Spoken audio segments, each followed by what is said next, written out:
Hey there, Eli. Hope your trip is going well. This is your video essence. Here are three things I want to talk about.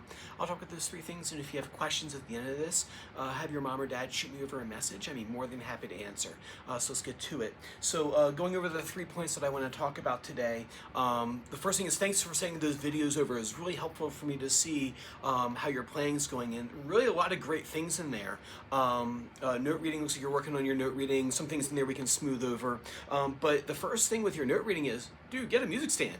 You don't need a very expensive one. You can actually just get maybe like a shelf that's like in front of you, or maybe like a cheap little stand like this. If your dad or mom has one lying around the house, just have it set up in front of you. That way you're not craning your neck like playing like this. I found when I would play like that, I would make a lot of more silly mistakes because my positioning was different from how I had it before. So if you just get a music stand and kind of put it like right in front of you, and like I said, you can just get a cheap, if you have like a cheap metal wire one hanging around the house, that's good enough for right now. You don't need anything expensive.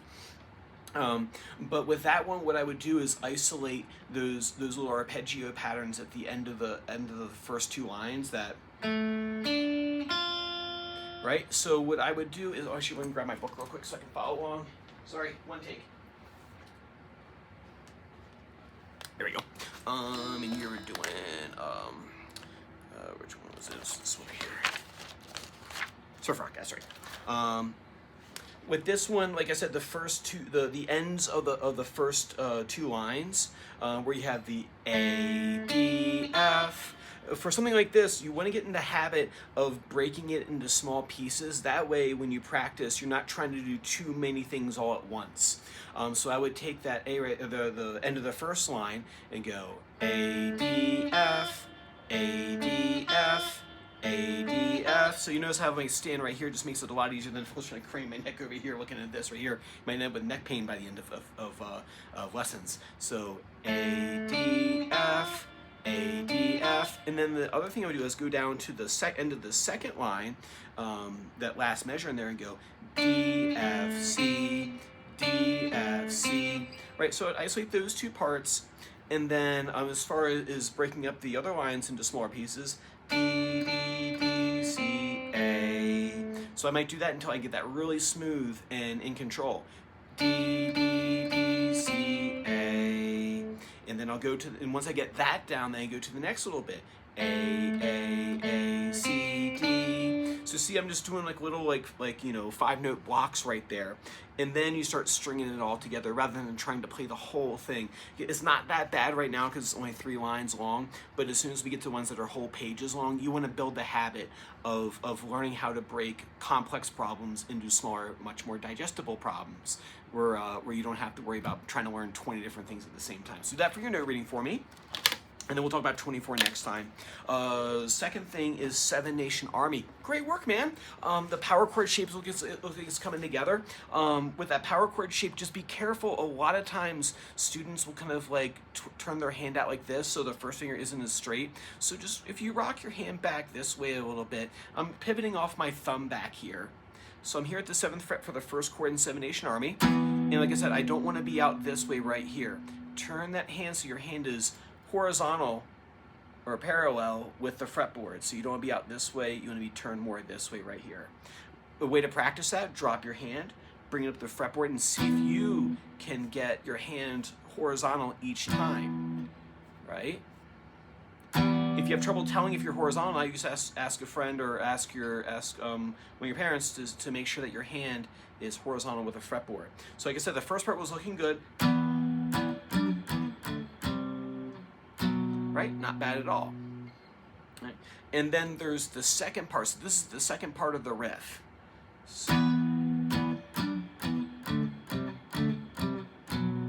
Right? I'll break that down for you. So it starts off the same. 7, 7, 10, 7, 5, and then this is where it changes. 3rd fret, 5th fret, 3rd fret, 2nd fret. So going back to what I was talking about the note reading, is that I actually might take that and just isolate that part. 3, 5, 3, 2, right? But it sounded like you were doing a good job muting that 6th string right there. So that's all good right there. And then what you do is you connect that with the first part I taught you last week. Here's the first part. go to the second part.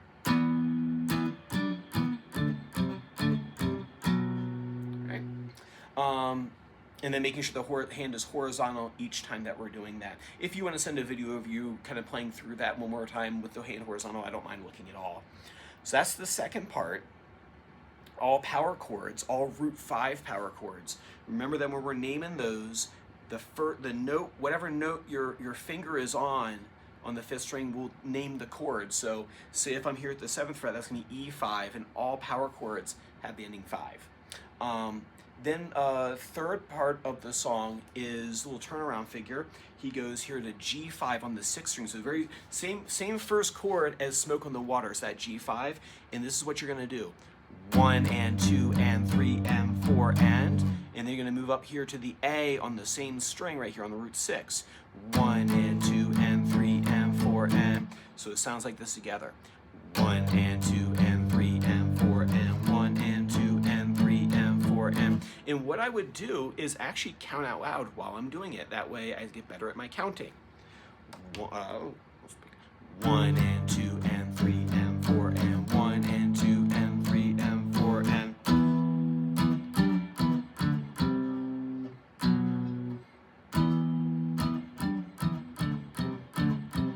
And then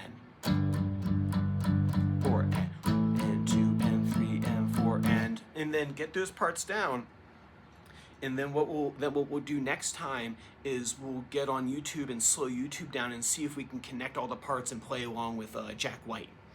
So get those 3 parts down for me, the part you had last week, the 2 parts I showed you today. And then a theory thing that we're going to need to know is there are no B sharps and there are no E sharps.